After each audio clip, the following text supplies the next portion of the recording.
Intan tengah baca buku nota tentang formula matematik. Tapi hari ni Intan tak ada kerja sekolah ke? Tak ada. Kenapa bang? Ni dalam buku ni susahlah. Apa dia yang abang tak faham tu? Hari ni abang kena kaji tentang salah silap Nabi Muhammad. Susah betul lah. Intan tahu tak? Hai, manalah Intan tahu. Apa tak abang yang tahu? Abang. Abang tanyalah Ustaz. Ustaz mesti tahu apanya. Kalau macam tu, biar abang telefon Ustaz. Apa lagi? Cepatlah telefon. Nah, ni buku. Tunggu sini tau. Kau beri telefon jap.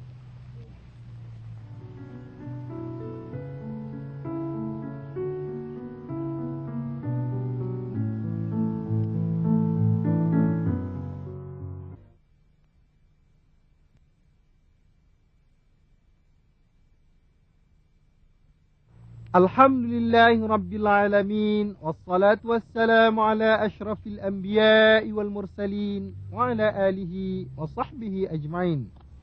Assalamualaikum warahmatullahi wabarakatuh. Apa khabar adik-adik semua? Ustaz doakan adik-adik semua berada dalam keadaan sihat dan dilindungi oleh Allah sentiasa. Pada episod kali ini, Ustaz akan berbincang dan bercerita kepada adik-adik semua tentang salasilah keturunan Nabi Muhammad sallallahu alaihi wasallam. Selain itu, Ustaz juga akan bercerita tentang keluarga Nabi Muhammad sallallahu alaihi wasallam. Ustaz harap adik-adik semua dapat memberi tumpuan dan perhatian dengan apa yang akan Ustaz sampaikan nanti.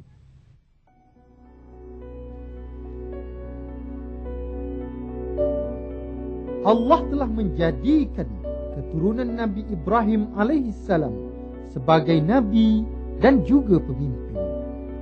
Hal ini telah dijelaskan di dalam Al-Quran dalam surah Al-Baqarah ayat 124. Maksudnya, aku hendak menjadikanmu pemimpin untuk manusia. Ibrahim bertanya, dari keturunanku? Allah menjawab, ya, tetapi janjiku ini tidak diberikan kepada keturunan yang zalim.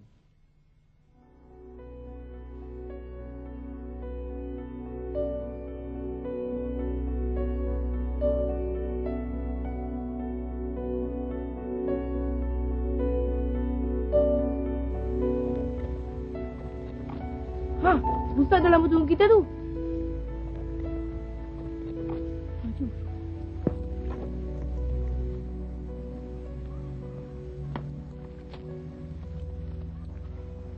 Assalamualaikum Ustaz. Waalaikumsalam. Ustaz, kita orang lambat sikit. Maaf. Tak apalah, Omar, Intan.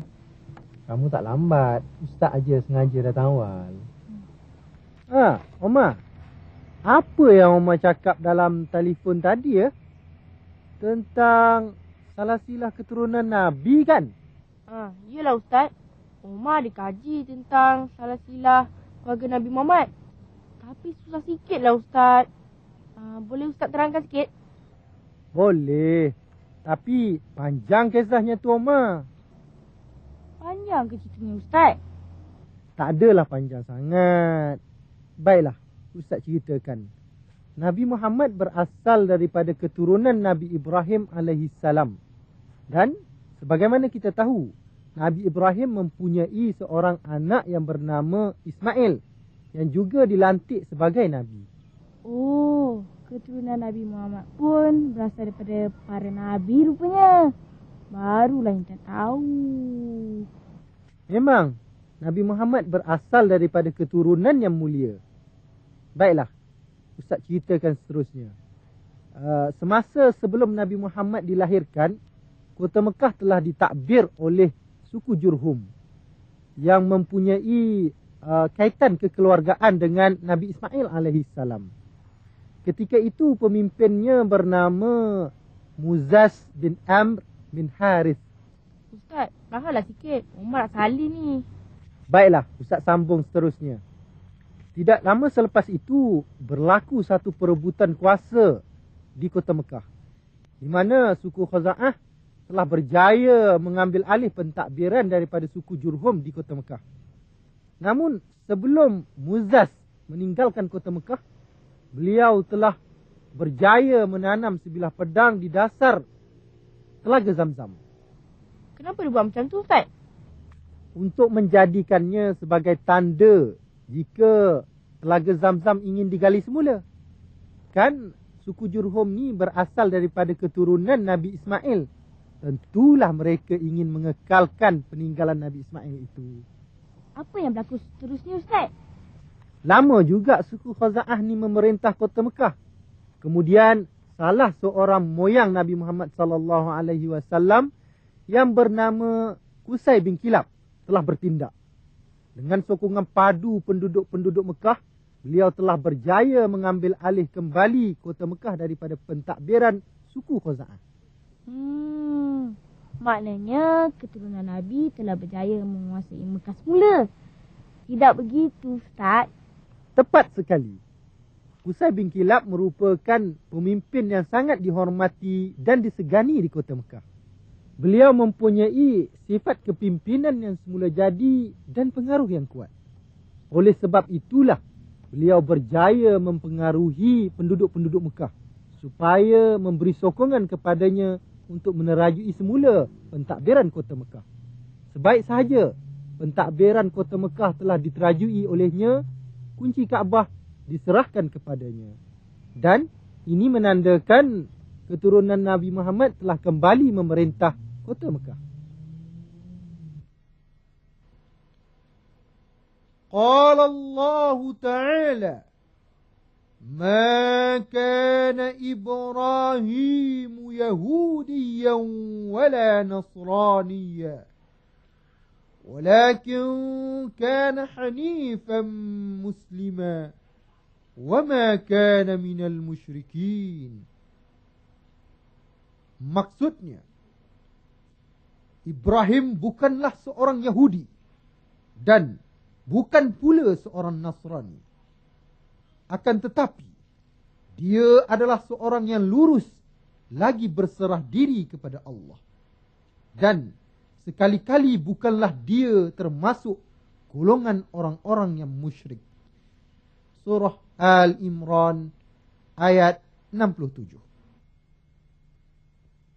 Baiklah, Omar, Intan, biar Ustaz sambung cerita seterusnya. Qusay bin Kilab mempunyai dua orang anak, iaitu Abdul Dar dan Abdul Manaf. Manakala Abdul Manaf pula mempunyai 4 orang anak, iaitu Abdul Syams, Abdul Muttalib, Hashim dan Naufal. Jadi Ustaz, Abdul Muttalib ialah anak kepada Abdul Manaf dan cucu kepada Qusay. Tepat sekali, Umar. Abdul Muttalib telah diberi tugas dan tanggungjawab untuk mentadbir kota Mekah. Dan Abdul Muttalib mempunyai seorang anak yang bernama Abdullah yang telah dikahwinkan dengan Siti Aminah binti Wahab. Manakala ibu Nabi Muhammad juga berasal daripada keturunan yang mulia, baik dan dihormati. Nama keturunan ibunya ialah Siti Aminah binti Wahab binti Abdul Manaf binti Zurrah binti Kilab. Daripada apa yang Ustaz jelaskan, mula-mula Qusay bin Kilab. Kemudian beliau mendapat anak, iaitu Abdul Dar dan Abdul Manaf. Lepas tu Abdul Manaf mendapat beberapa orang anak, termasuklah Abdul Muttalib. Betul, Tuan. Abdul Muttalib mempunyai 10 orang anak dan Abdullah merupakan anak bongsunya. Abdullah ini telah dikahwinkan dengan Siti Aminah binti Wahab. Daripada hasil perkongsian mereka lah lahirnya Nabi Muhammad sallallahu alaihi wasallam.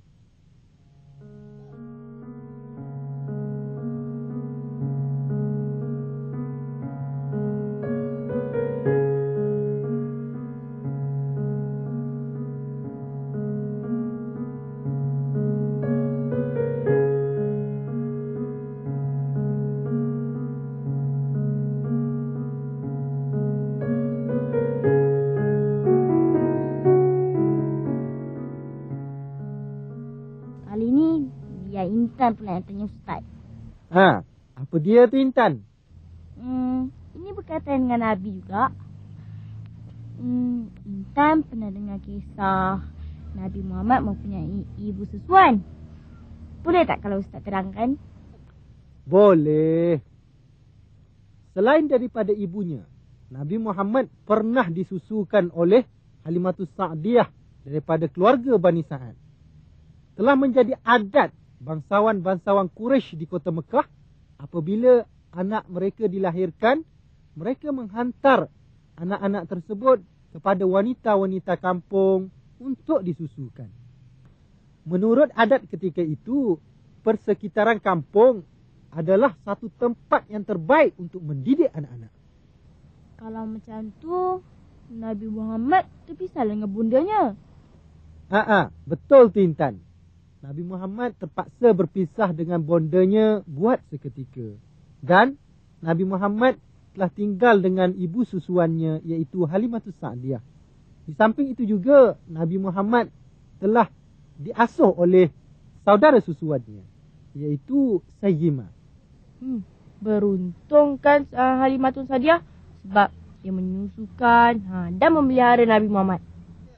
Betul Toma. Kehidupan Halimatus Sa'diyah sekeluarga bertambah baik selepas ia menjaga Nabi Muhammad SAW berbanding sebelum ini. Contohnya, kambing biri-biri yang diternak oleh Halimatus Sa'diyah bertambah membiak dan semakin gemuk serta mendapat susu yang banyak. Qala Allah Ta'ala, واتبعت ملة آبائي إبراهيم وإسحاق ويعقوب ما كان لنا أن نشرك بالله من شيء ذلك من فضل الله علينا وعلى الناس ولكن أكثر الناس لا يشكرون. Maksudnya, dan aku mengikut agama bapa-bapaku, yaitu Ibrahim, Ishak dan Yaqub. Tiadalah patut bagi kami, para nabi, mempersekutukan sesuatu apapun dengan Allah.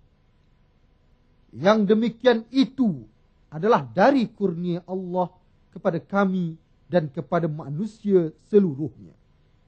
Tetapi kebanyakan manusia itu tidak mensyukurinya.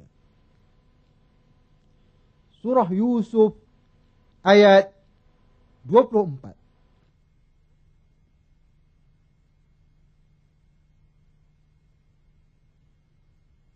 Sebagaimana yang Ustaz jelaskan sebelum ini, Nabi Muhammad SAW berasal daripada keturunan yang mulia. Ayahnya Abdullah bin Abdul Muttalib merupakan seorang yang sangat dihormati dan disegani oleh masyarakat Arab. Manakala ibunya pula, Siti Aminah binti Wahab, adalah daripada keturunan yang mulia. Keturunannya tidak pernah menyembah berhala. Manakala datuknya pula, Abdul Muttalib, merupakan seorang pemimpin Mekah yang sangat disegani dan dihormati oleh masyarakat Arab pada masa itu. Beliaulah yang telah menjaga kota Mekah dengan begitu baik sekali. Dan beliaulah juga yang telah menemui telaga Zamzam semula. Abdul Muttalib juga telah menjaga Nabi Muhammad SAW selepas ibunya telah meninggal dunia semasa Nabi Muhammad berumur 6 tahun. Keturunan Nabi Muhammad SAW berasal daripada keluarga yang mulia. Dan Nabi Muhammad juga telah meninggalkan waris yang mulia. Nabi Muhammad SAW telah berkahwin dengan Khadijah binti Khuwailid, iaitu seorang wanita yang bersifat mulia dan sentiasa memberi sokongan kepada Nabi Muhammad semasa usaha dakwahnya menyebarkan ajaran Islam. Hasil perkongsian hidup dengan Siti Khadijah binti Khuwailid Nabi Muhammad telah dikurniakan 7 orang anak. 3 daripadanya adalah lelaki, iaitu Qasim, Abdullah dan Ibrahim. Manakala 4 daripadanya pula adalah perempuan, iaitu Fatimah, Zainab, Ruqiyah dan Ummi Kalsum.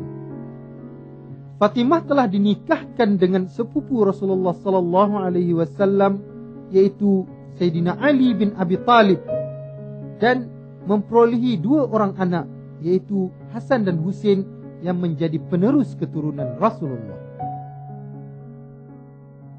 Ustaz, nampaknya kami kena baik dulu lah Ustaz, sebab nak siapkan kerja rumah ni. Baguslah kalau macam tu, tak tangguh buat kerja. Kan pepatah Melayu ada mengatakan, kerja bertangguh tak menjadi. Kalau macam tu, jomlah. Jomlah. Dah ada beg, pensel semua. Kang, jangan ada yang tinggal pula. Ada semuanya, abang. Assalamualaikum Ustaz. Assalamualaikum Ustaz. Waalaikumsalam.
Adik-adik, muslimin muslimat, penonton yang dirahmati Allah. Begitulah penjelasan Ustaz tentang silsilah keturunan Nabi Muhammad sallallahu alaihi wasallam. Ingat adik-adik, Nabi Muhammad berasal daripada keturunan yang mulia, iaitu keturunan Nabi Ibrahim alaihissalam. Nampaknya masa tidak mengizinkan, sehingga bertemu lagi di lain masa, di lain ketika. Sekian, wabillahi taufiq wal hidayah. Wassalamualaikum warahmatullahi wabarakatuh.